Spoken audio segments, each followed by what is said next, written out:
Entre ses doigts, une vieille photo de sa sœur. Claire allait avoir 86 ans.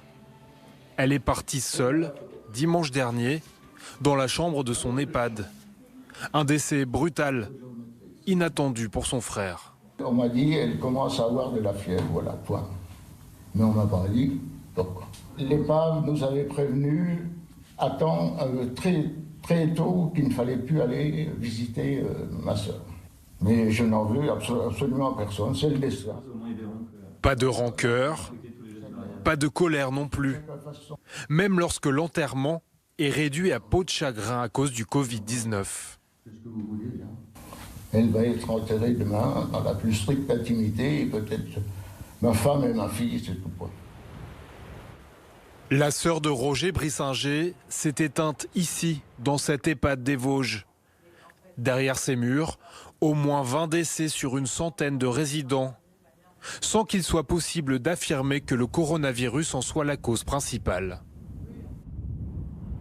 C'est un établissement avec des personnes en grande dépendance. La moyenne d'âge, elle est de plus de 90 ans.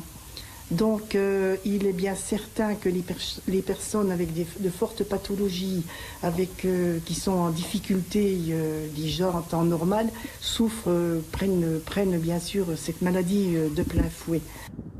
Dans l'EHPAD de Cornimont, les tout premiers décès datent du 13 mars, 4 jours avant même le déclenchement du confinement partout en France.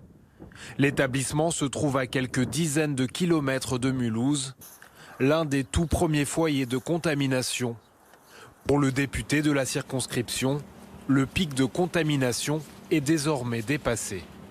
Là, on est vraiment sur le pic, on va être dans une pente descendante. Pourquoi? Parce que l'EHPAD de Cornimont était l'un des premiers, en fin de compte, touchés par cette épidémie de coronavirus. Donc, ça a été bien avant les recommandations nationales et autres. Donc là, aujourd'hui, on va être dans une pente descendante. Partout ailleurs, les EHPAD français redoutent d'être submergés par le virus.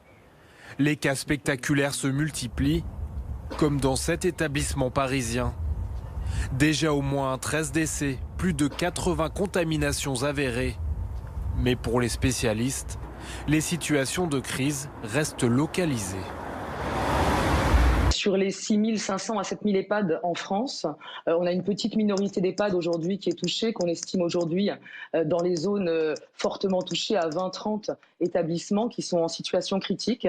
Pour le reste, il y a quand même 6500 établissements en France qui sont encore à ce stade épargnés. Pour comprendre comment limiter la contagion, peut-être faut-il se tourner vers les tout premiers EHPAD contaminés, comme celui-ci à la Balme de Sillingy. 7 personnes âgées y sont mortes depuis le début de l'épidémie, des drames dont le directeur entend bien tirer les leçons. On se rend compte, nous, sur nos établissements, que peut-être on a trop tardé au début à continuer les animations collectives, à continuer les repas communs, à continuer. On faisait de plus en plus d'isolement trop tardivement. Aujourd'hui, sur l'ensemble des établissements et des établissements que je dirige, tous nos résidents sont isolés dans leur chambre parce que c'est une absolue nécessité.